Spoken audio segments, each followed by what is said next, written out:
이제는 대대손손 만복이 깃드는 집안의 특징에 대해서 한번 알아보려고 합니다. 부와 복이 끊이지 않는 집안의 공통적인 특징 뭐가 있을까요? 천지인.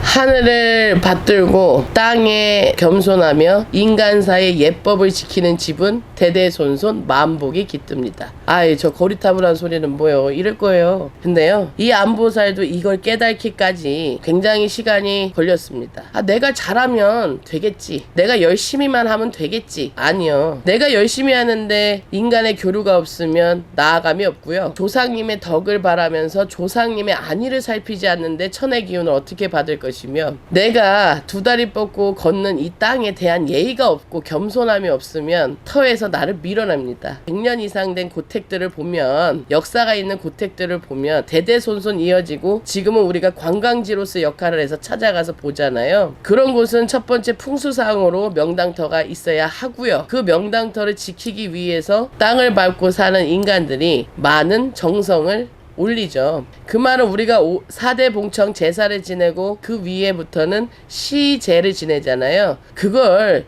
시대가 이제는 제사가 어떻게 보면 없어질 수도 있는 시대에 그거를 꼭 이어가야지만 대대손손 복을 받는다는 것이 아니라, 내 종교가 기독교이든 불교이든 전통을 승계하는 무속에 와서 삼라만상을 안고 절을 하든 교리와 합장이 다른 것 뿐이지, 내가 하늘의 이치를 알고 땅의 이치를 알면 대대손손 복이 내려갈 수밖에 없어요.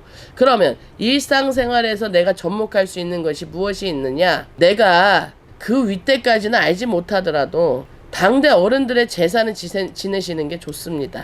우리 형이 안 지내서 내가 갖고 와서 지내고 있는데 괜찮아요? 괜찮아요. 그리고 그 시간을 꼭 지켜주셔야 돼요. 내가 오늘은 해외여행 가야 돼서 해외에서 지낸다? 내 위주대로가 아니라 정해진 시간에 정해진 장소에서 꾸준히 10년 이상은 지내셔야 돼요. 그리고 두 번째요, 부모님의 인품이 다릅니다. 그 말은 남녀 음양의 위치로서 희생이 몸에 배어 있고 경청을 하며 남에게 베푸는 습관이 많으신 어른 밑에서 배우는 아이들은 분명히 나란 일을 할 수 있게 되고요. 내가 먹고 살기 바쁜데 아이들하고 눈코 뜰 새 없이 바빠서 마주쳐서 앉아있을 시간도 없어요. 아니요, 아침, 점심, 저녁 중에 한 끼만이라도 같이 드시면서 서로 대화하는 것만으로도 소통을 이룰 수 있고, 내가 친척집을 찾아가지 못하고 대대손손 예를 들어 4대까지 봉청은 못할지언정 당대 할머니 할아버지 아니면 내 부모님만이라도 제를 올리는 행위는 있으셔야 돼. 또는 산소를 가든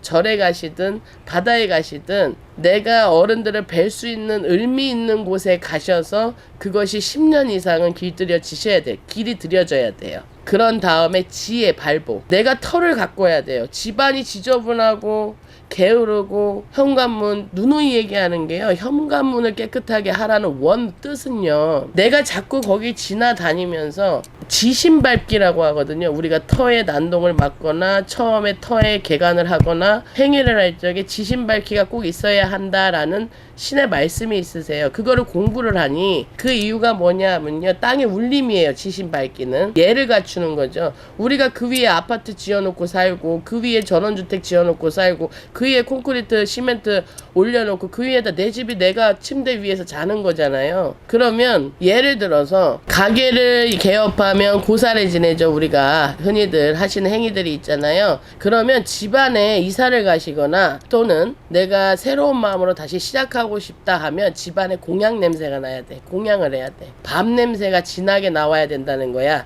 옛날로 치면은 굴뚝에 연기가 쉼없이 올라와야 된다는 거야. 내가 일상생활에서 할 수 있는 거, 뭐 시대가 바뀌어서 햇반을 돌려 먹어요, 냉동식을 먹어요, 한 달에 한 번은 올릴 수 있잖아요. 그럴 때요, 따뜻한 밥 한 공기 가스레인지 위에 올려놓으시면 돼요. 그러면 그 행위만으로도 지혜 발복을 영위하는 행위가 되십니다. 그 다음에 인간사. 많은 사람들이 그 땅을 밟고 왕래가 있어야 돼요. 현관문을 밟고 그 땅에 울림을 주는 많은 사람들의 교류가 있어야 돼요. 나는 사람들이 시끄러워서 집에 오는 게 싫어, 강박적으로 깔끔해서 난 집에 와서 머리카락 하나 흘리는 거 싫고 냄새 나는 거 싫어, 그럼 복 받을 준비 안 되신 거고, 대대손손 내가 내려줄 거 것도 복도 공덕도 없는 거예요. 그러니 한 달에 한 번은 집안에 파티를 열어서 사람들이 오시게 하든 그런 행위들을 하셔야 되고, 엄마들 같은 경우에는 돌아가면서 아이들 생일 파티 해주잖아요. 그럴 때 애기들 불러서 또 뛰어놀잖아요. 지신밟기가 되는 거예요.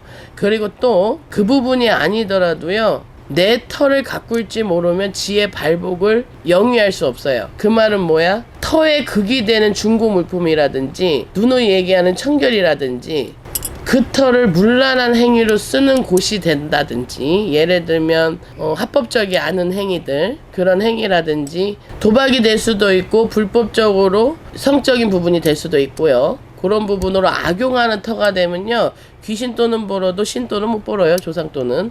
그러니 그렇게 알고 계시면 되고, 터에 대한 애정이 있어야 되고, 꿈을 꾸던, 예를 들어서 그 터에서 자꾸 안 좋은 일이 생기던, 자꾸 거기 진득하니 있을 생각을 하셔야지, 이사만 갈 생각하면 벌써 터가 떴다고 생각하셔야 돼요.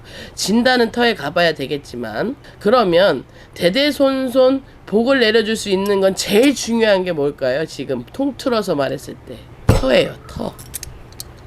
그러니 이사 한 번을 가더라도 급급하게 가시지 마시고, 터에 있어서 만복을 영위할 수 있는 터를 우선 제일 심사숙고하여 맞이하셔야 탈이 없고, 하늘의 제사, 또 제사를 꼭 휘황찬란하게가 아니고요, 공양 하나에 탕국 하나 올려놓고 위패 하나 올려도 돼요. 술잔 하나만 올려놔도 돼요. 10년 이상 지속이 되면 돼요. 그렇기 때문에 우리가 이러잖아. 저 집은 신보가 고약한데 어떻게 저렇게 잘 먹고 잘 사는지 몰라. 그러면 다 이런 행위를 하더라고요. 꼭 이런 행위를 하게끔 우리 같은 사람들이, 공부된 사람들이 뒤에 서 있더라고. 우리 같은 사람들한테 의뢰하라는 게 아니라. 그리고 그 다음엔 인입니다. 아까도 말씀드렸듯이 악용하는 터로 사용을 하면 처음에는 돈을 벌지언정 나중에는 돈을 못 번다 하잖아요. 인간사에서의 인의 욕심을 버려야 하는 행위를 하셔야 합니다. 그 말은 뭐냐 하면요, 폭력성도 없어야 되고요, 너무 술에 빠져 사는 알코올 중독의 기운도 없어야 합니다. 터에. 그리고 색이 넘쳐나는 문란하는 행위를 하셔도 안 되고요. 그렇다고 뭐 부부 사이에 그런 걸 말하는 게 아니라, 강압적인, 서로가 합의가 되지 않은, 큰 소리가 많이 나는, 자식에게 폭력을, 사랑하는 부인에게 폭력을, 또는 내 사랑하는 남편에게 폭언을,